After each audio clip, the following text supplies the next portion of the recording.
Magandang araw mga kanunoy. Ito kami ngayon mga kanunoy. Kasalukuyan po ay ito'y namamasyal dito sa kabukiran ng Payag, Barangay Lupasang, Zamboanga del Norte mga kanunoy. So ito po ngayon ay dito po kami sa nature lang po na form ng swimming pool na sobrang lalim po mga kanunoy. Ayan po, kita nyo po. So hindi po yan, lampas tao po yan mga kanunoy. Ayan, napakalaki po ng mga bato niyan mga kanunoy. Ayan, sobrang lalim po niyan, hindi po basta-basta.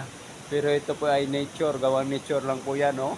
So ano po yung mga sign na yan mga kanunoy na makikita nyo po. Pero ito po ay hindi dapat pinapakialaman dahil ito po ay natural lang po ito. So ayan mga kanunoy, sobrang laki ng mga bato dito. Actually kanina pa po kami naliligo dito.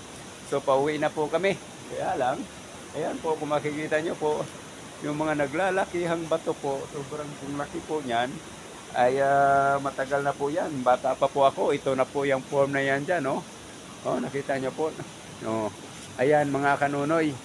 So napakaganda po ng tanawin dito.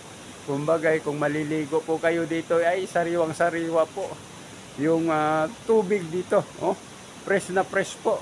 Kita po nag-green po yan. Lampas 2 tao po yan, 3 tao po yata yung lalim yan mga kanunoy. Kaya nga ako ito'y kaliligo ko lang. Sariwang-sariwa na naman dahil kanina nagbabiyahe po kami, sobrang init mga kanunoy. Kaya ito po, ayan. Dito po tayo sa mga malalaking bato. Dumadaan po tayo ng mga malalaking bato. Ang ganda po ng lugar dito mga kanunoy. Ayan. So, sa mga nagtatrabaho, katulad namin, umiikot Luzon, Visayas, and Mindanao. Ito po yung napakaganda po na adventure na kung saan po ay hindi makakalimutan. Ayan po, ang lalaki po yung mga bato na yan. Mga kanunoy. Tapos ayan, ikot ko po sa inyo. Itutur ko lang po kayo mga kanunoy kung gaano po kaganda ang location dito sa Barangay Lupasang. Ito po ay tinawag na Payag mga kanunoy. Ayan. So, yung pinakita ko kanina na pool, so yung parang swimming pool, ayan sa gitna niyan mga kanunoy. Sa likod niyan mga kanunoy, sa gitna niyan ay napakaganda po. So ito naman po sa ilalim ko, napakalaki pong bato ito. Ayan po mga kanunoy, ang laki pong bato niyan. Dadaan na po tayo dito. Sa naghaharap ng bato, dadaan po kayo dito, tayo dito sa ilalim. Ayan mga kanunoy, okay. So nagbablog lang po ako mga kanunoy, tabi-tabi lang po. Ayan. So dumadaan po tayo dito sa ilalim mga kanunoy. Ayan. Ang ganda po ng kumbaga pinapasyal ko lang po kayo sa mga lugar na hindi nyo po nararating. Ayan mga kanunoy. Ang lalaki po. Ito po sa ilalim na ko ng napakalaking bato. Ayan mga kanunoy. So, dahil ako po ay nagsawa po sa paligo. Tingnan nyo po. Ano po ito napapansin nyo mga kanunoy. Ang lalaki po, kanunoy. Ayan. Napakalaki po ng bato na yan. Sobrang laki po niyan mga kanunoy. Ang laki-laki po niyan. Aakyat na po ako. Dahil po ako ay pauwi na. Ayan. Mahirap lang po ang daan. Pero nag-i-enjoy po kami.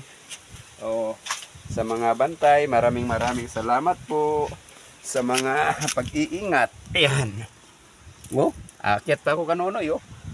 Tingnan nyo po. Aakyat pa po ako. Ayan. Ayan mga kanunoy. Aakyat.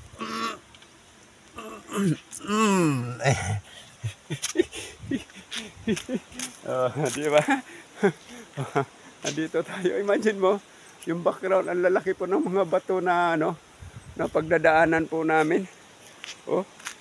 Ganun po. Ganun po kaganda ang lugar dito. Mag-enjoy po kayo. Ayan. Aakyat. Tatalon. Ayan. So, maraming salamat sa mga bantay ng kalikasan. Kami po ay pauwi na.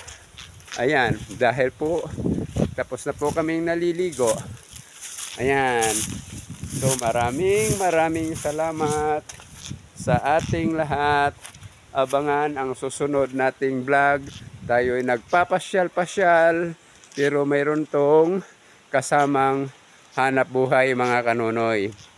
Ayan. Ayan po yung ilog. Ayan po yung ilog dito. O, di ba?